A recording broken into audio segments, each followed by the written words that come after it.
Welcome to IQ अड्डा 24। IQ अड्डा 24 पे आप सभी का स्वागत है। दोस्तों आज हम एक प्राइम डिस्कशन करने वाले हैं। क्या प्राइम डिस्कशन करने वाले हैं? क्या लड़कियों का जो शादी करने का एज होता है इंडिया में वो बढ़ जाएगा? अभी जो 15 अगस्त के भाषण में जो हमारे नरेंद्र मोदी साहब बोले थे कि लड़कियों का शादी करने का एज जो है इंडिया में बढ़ा दिया जाएगा, तो क्या सच में बढ़ जाएगा? बढ़ जाएगा तो कितना बढ़ेगा? इन सब सारे टॉपिक पे हम इस वीडियो में डिस्कशन करेंगे। अभी हमारे प्रधानमंत्री जो है नरेंद्र मोदी साहब, उनके द्वारा कैंपेन चलाया जा रहा है। क्या कैंपेन चलाया जा रहा है? तो बेटी बचाओ बेटी पढ़ाओ।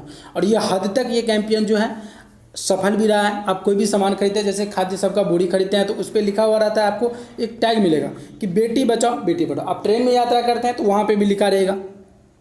इस टॉपिक पर हम फुल्ली चर्चा करेंगे दोस्तों कि क्या था शारदा एक्ट, इसका जो पास्ट और अभी प्रेजेंट में चल रहा है, उसके बावजूद मतलब आगे क्या चेंजेस होने वाले हैं, इन सब सारी बातों पे हम चर्चा करेंगे। और लास्ट में इस टॉपिक से जुड़े हम 5 सवाल भी आपसे पूछेंगे जो आपके लिए बहुत ही इंपॉर्टेंट होगा। अगर किसी भी एग्जामिनेशन में आपसे सवाल पूछे जाते हैं तो आप इन्हीं 5 सवाल में से जो है उस एग्जाम में देखने को मिलेंगे। देखिए अभी जो है 2-3 मतलब नारे हैं। मोदी जी का यही ऐलान, बेटी बढ़ाएगी देश की शान। ऑब्वियसली है कि एक लड़की अगर परिवार का शान बढ़ा सकती है तो वो देश का भी शान बढ़ाएगी। पूरे देश का यही नारा, बेटियां सुरक्षित रहे हमारी पहचान हमारी बेटी जान। आज जो है ना पता चल जाएगा इस वीडियो को देखने के बाद कि लड़कियों का शादी करने का सही उम्र क्या होना चाहिए, और अगर आप नाबालिग बच्ची को शादी कर देते हैं तो उसका क्या साइड इफेक्ट होते हैं। सबसे पहले हम पास्ट के बारे में चर्चा करेंगे कि इसका हिस्ट्री क्या रहा है, उसके बाद प्रेजेंट में, उसके बाद चर्चा करेंगे कि आगे चल करके जो है सो क्या हो सकते हैं। जैसे अंग्रेज़ों के ज़माने में मतलब शादी करने का उम्र क्या था, अंग्रेज़ से पहले जो है इंडिया में शादी करने का उम्र क्या था लड़कियों के लिए, इन सब सारी बातों का जो है सो हम चर्चा करेंगे। देखिए पहले जो शादी होता था तो एकदम कम उम्र में शादी कर दिया जाता था। लड़के और लड़की को तो पता मतलब कुछ भी नहीं रहता था कि मतलब हमारी शादी हो रही है। ऐसा होता था कि अगर उसके पेट में है, एक के पेट में है और एक दूसरे के मतलब जो है बेटा होने वाला है कि बेटी, कोई पता नहीं रहता है, लेकिन एकदम कंगन पहना दिया जाता था कि आपकी बेटी होगी और मेरा बेटा होगा, उन दोनों को शादी करेंगे हम। तो एकदम बहुत छोटे बच्चे में जो है शादी कर दिया जाता था। अब देखिए ये है आपका जो है 16 अगस्त का द हिंदू न्यूज़पेपर, और इसमें जो है बोले हुए हैं नरेंद्र मोदी साहब कि गवर्नमेंट में review the age of marriage. ठीक है, तो क्या बढ़ाया जाएगा? इससे पहले जो है ना, इससे पहले हम ये देख लेते हैं कि इसका पास्ट हिस्ट्री क्या रहा है। तो 1860 से पहले हमारे देश में शादी करने का कोई एज डिफाइन नहीं था, कोई भी एज जो है डिफाइन नहीं था। उस टाइम पे कोई भी शादी कर सकता था कितना भी उम्र में, बस डिफाइन था तो एक चीज़, जातिवाद बहुत ज़्यादा चलता था उस समय। तो मानो कि एक प्रथा ही था कि बच्चे में ही शादी करना है लड़की को। फिर जो है इंडियन पाइनल कोड IPC 1860 में आता है, और इसके तहत जो है अगर आप 10 साल से ऊपर के लड़कियों के साथ संबंध बना सकते हैं, यानी कि आप 10 साल से ऊपर के लड़कियों के साथ शादी कर सकते हैं। तो आप सोचिए कि 10 साल की बच्ची कितने मतलब बड़ी होती, कितनी बड़ी होती है। एकदम 10 साल के बच्चे से आप शादी कर सकते हैं, यानी कि अगर आप 10 साल से कम उम्र के लड़की के साथ शादी कर रहे हैं तो आप दोषी करार दिए जाएंगे। ऐसा भी बात नहीं है कि आपको जेल भेज दिया जाएगा या फिर आपके लिए जो है बहुत ज़्यादा चार्जेस लगाए जाएंगे, सो सब बात नहीं था। उसके बाद आता है एज ऑफ कंसेंट बिल 1927 ईस्वी में। इसके तहत इसको बढ़ा करके 12 साल कर दिया गया। 10 साल जो लड़कियों का जो शादी करने का एज था उसको बढ़ा करके 12 साल कर दिया गया। हालांकि बहुत सारे लीडर थे उस टाइम पे जो इसका विरोध कर रहे थे कि 12 साल भी कम हो, लेकिन बहुत सारे ऐसे फेमस लीडर भी थे जैसे बाल गंगाधर तिलक हो गए, मदन मोहन मालवीय हो गए। इस सब का मानना ये था कि हमारे हिंदू धर्म में जो है लड़कियों के शादी करने का एज जो है कोई डिफाइन नहीं है। तो आप 10 साल में करें, 12 साल में करें या फिर 8 साल में करें, उससे कोई लड़की पे इम्पैक्ट नहीं पड़ता, कुछ भी इम्पैक्ट नहीं पड़ता। जो कि हमारे फ्रीडम फाइटर रह चुके हैं, हमारे देश को आज़ाद करवाने में इन सब का प्रमुख भूमिका रहा है। लेकिन इन सब का सोच एक धार्मिक सोच जो होता है उसके अनुसार। उसके बाद देखिए चाइल्ड मैरिज रिस्ट्रेंट एक्ट आता है 1929 ईस्वी में। इसके तहत लड़कियों का जो है 16 साल कर दिया गया है मिनिमम एज, और लड़कों का जो मिनिमम एज है वो 18 साल कर दिया गया, और इसका नाम दिया गया शारदा एक्ट। बहुत ही मतलब पावरफुल एक्ट रहा उस टाइम का, 1929 ईस्वी में आया था। ये बात आप लोग ध्यान रखिएगा, एग्जामिनेशन में आपसे क्वेश्चन पूछा जा सकता है कि शारदा एक्ट कब आया था। अब देख लीजिए इस्लाम धर्म के अनुसार जो है क्या है शादियों का एज। अभी आप जानते हैं कि इंडिया में जो मेजोरिटी है वो है हिंदू मुस्लिम का। हम हिंदू मुस्लिम भाई रहना भी चाहिए, और धार्मिक सबका अपना अपना धर्म जो है ना सो अलग नज़रिया से कहता है कि मतलब शादी करने का हो गया या फिर पूजा पाठ या किसी भी आप तौर तरीके से देख लीजिए तो सब धर्म में जो है लगभग अलग माना जाता है। तो इस्लाम धर्म के अनुसार जो है सो शादी करने का कोई भी एज लड़की का डिफाइन नहीं था, ना ही लड़के का, जबकि ये कहा जाता था कि अगर लड़की का मेंस्ट्रुएशन पीरियड स्टार्ट हो जाता है तो वो शादी कर सकती है। ये देख लीजिए, शारदा एक्ट जो है, शारदा एक्ट आया, उसी के तहत जो है लड़कियों का जो एकदम कम उम्र में शादी करने का जो एकदम मामला चल रहा था, सिलसिला चल रहा था, उस पर बहुत ज़्यादा बैन लगा है, बहुत। देखिए अब आता है कि भारत के संविधान में सेक्शन 5 जो है उसमें हिंदू मैरिज एक्ट 1955 के तहत लिखा गया है कि लड़कियों का शादी करने का मिनिमम एज 18 साल और लड़कों का जो शादी करने का मिनिमम एज है वो है 21 साल। उसके बाद है द स्पेशल मैरिज एक्ट 1954, जिसको प्रोविजन मैरिज एक्ट 2006 भी कहा जाता है। 2006 में ये मतलब पूरा रिफ्रेश होकर के जो है आया।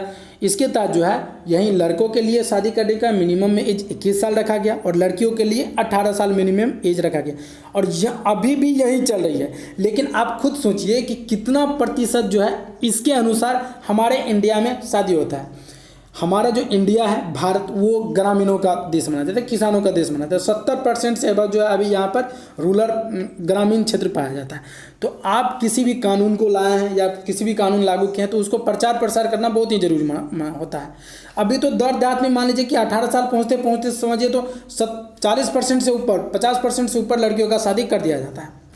अब देख लेते हैं कि विश्व में क्या स्थिति है बाल विवाह का। जो है ये जो बाल विवाह है कितना मतलब प्रतिशत होता है, तो 40% पूरे विश्व में होता है बाल विवाह। जितना जो है शादी होता है उसमें 40% का बाल विवाह होता है, लेकिन इंडिया में अभी भी 49% है, जिसमें सबसे ज़्यादा जो है लगभग जैसे पश्चिम बंगाल हो गया, राजस्थान हो गया, बिहार हो गया, ये सब में।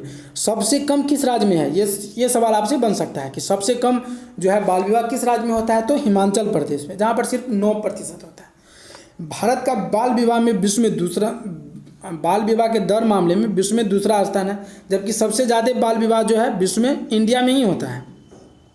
अब जो है देखिए कि मतलब शादी करने का जो लीगल उम्र है वो मतलब किस देश में कितना है, तो सबसे ज़्यादा है चाइना में, लड़की के लिए 20 वर्ष और लड़का के लिए 22 साल, ये लीगल एज की बात कर रहे हैं। बांग्लादेश और इंडिया में लड़की के लिए 18 और लड़के के लिए 21। जापान में यूनिफॉर्म है 20-20। जबकि जो बड़े बड़े देश है जो मतलब समझिए तो विकसित देश है, जैसे यूएस, ब्राज़ील, रसिया, यूके, इस सब में देख लीजिए कि 18-18 सेम है लड़का और लड़कियों का शादी करने का। मलेशिया में तो 16 है लड़कियों के लिए और 18 साल है लड़कों के लिए। जबकि ईरान में लड़की के लिए डिफाइंड ही नहीं किया गया, लड़के के लिए 13 साल दिया गया है, एकदम कितना कम दिया गया। अब देख लेते हैं भारत जो है राज्योवार डेटा, भारत की राज्योवार डेटा क्या है, तो सबसे ज़्यादा बाल विवाह जो है उत्तर प्रदेश में होता है। हम जो भी बात कर रहे हैं अभी वो 2011 के जनगणना के अनुसार बात कर रहे हैं। सबसे ज़्यादा बाल विवाह उत्तर प्रदेश में होता है। इसमें देख रहे हैं कि जितना रेड वाला है उसमें उतना ज़्यादा बाल विवाह होता है और जितना कम रेड वाला है उसमें उतना कम बाल विवाह होता है। देख लिए राज्योवार, तो लगभग में जो है 23,30,000 उत्तर प्रदेश में सबसे ज़्यादा है और राजस्थान में 12 लाख है के करीब है, 13 लाख के करीब है। इसी तरह से आप पीडीएफ में पढ़ सकते हैं कि किस में कितना है। दोस्तों पहले जो शादी किया जाता था एकदम बच्चे में शादी कर दिया जाता था, और ये सब किस लिए होता था, ये सब किसके लिए होता था, तो सिर्फ समाज के सोच की वजह से होता है। अभी भी समाज की सोच की वजह से, पुराना सोच जो है समाज का, उसी के कारण से ऐसा होता है। अब देख लीजिए कि बाल विवाह के दुष्परिणाम क्या हो सकते हैं। बाल विवाह के तो केवल दुष्परिणाम ही होते हैं, लेकिन क्या होता है, जैसे शिशु और माता के मृत्यु दर में वृद्धि। मोर्टेलिटी रेट आप जानते होंगे कि अभी हमारे इंडिया में सबसे ज़्यादा मध्य प्रदेश का है, उसमें वृद्धि होता है। शारीरिक और मानसिक बीमारी होता है। आप देख लीजिए कि अगर आप जो है टाइम से शादी नहीं करते हैं, आप कम उम्र में शादी करते हैं, तो बच्चे पे क्या इम्पैक्ट पड़ता है। आपका जो बच्चा मान लीजिए कि पैदा हो रहा है उसमें वो एकदम बीमारी से ग्रसित पैदा होंगे, आगे जा करके भी उसका माइंड उतना डेवलप नहीं करेगा। अगर वो बड़ा होगा तो कुछ इस तरह से बन जाएगा। देखिए बाल विवाह होने के कारण क्या होता है, तो हमने तो बताया है कि सामाजिक अंधविश्वास और लड़कियों की शादी का जो है ना, माता पिता अपने ऊपर जो है बोझ समझते हैं। अभी भी सही में उसका समझना कोई गलत बात नहीं है, उसको तो समझना ही पड़ता है, क्योंकि दहेज इतना बढ़ गया अभी हमारे देश में कि जिसका कोई आंकड़ा ही नहीं है। उसके बाद होता है कि मतलब सबसे महत्वपूर्ण होता है शिक्षा की कमी। अगर किसी भी देश का अगर नींव को हिलाना हो या फिर किसी भी देश को हराना हो तो आप उसके शिक्षा की नींव को कमज़ोर कर दीजिए, ये बात माना जाता है। बड़े बड़े शिक्षाविद यही बोले हैं कि अगर आप अपने देश को डेवलप करना चाहते हैं तो आप अपनी शिक्षा को पहले डेवलप करिए। अगर आपका शिक्षा डेवलप हो गया तो ऑटोमेटिकली आपका देश जो है सभी क्षेत्र में डेवलप हो जाएंगे। ये जो अंधविश्वास है ना, ये सब देख रहे हैं कि ये सामाजिक अंधविश्वास है कि लड़कियों का शादी जो है एकदम कम उम्र में करना चाहिए। जो बड़े बुजुर्ग हैं, जो पुराने ज़माने के हैं, उनका ये सब सोच है। ये सब अपने तो बैठे रहते हैं, अपने तो जो मन हुआ तो किया, नहीं मन हुआ तो नहीं किया, लेकिन ये सब जज करके बोलते हैं कि लड़कियों का शादी जो है कम उम्र में कर देना चाहिए।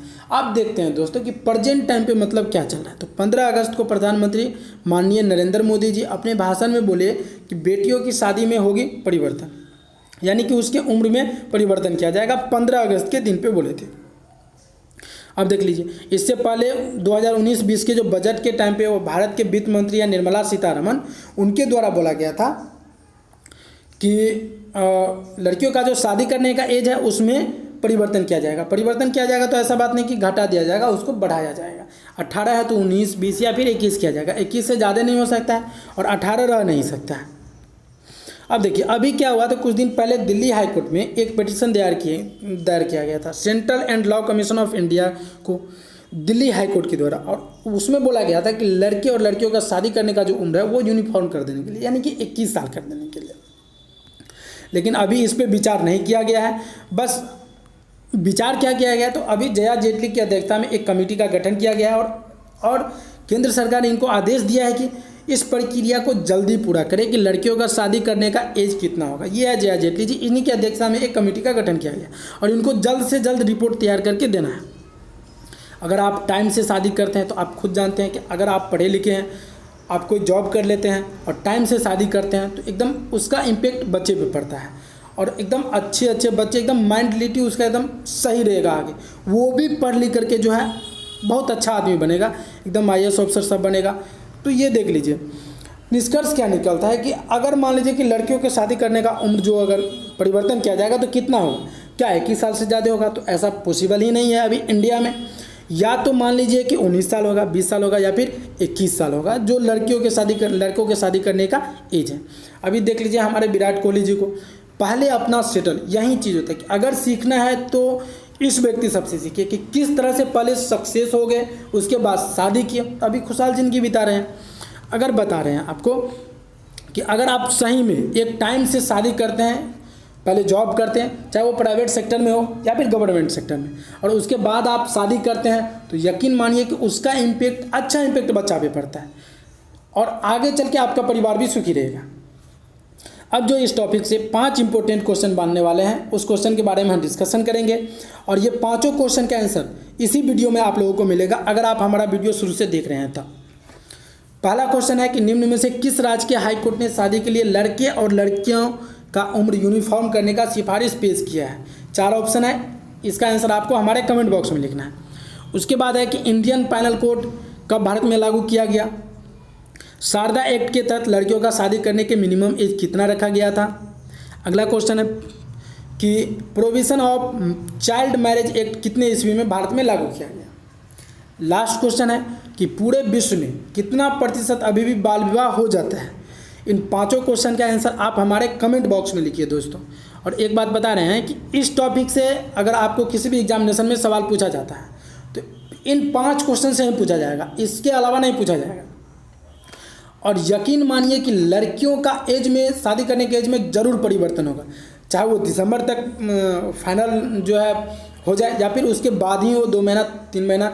ये कोरोना वायरस के पेंडेमिक की वजह से लेट सेट हो सकता है, जून तक में हो गया रहा था, लेकिन अभी कोरोना वायरस की वजह से लेट हो रहा है। लेकिन ये ज़रूर है कि लड़कियों के शादी करने का उम्र में इजाफा होगा।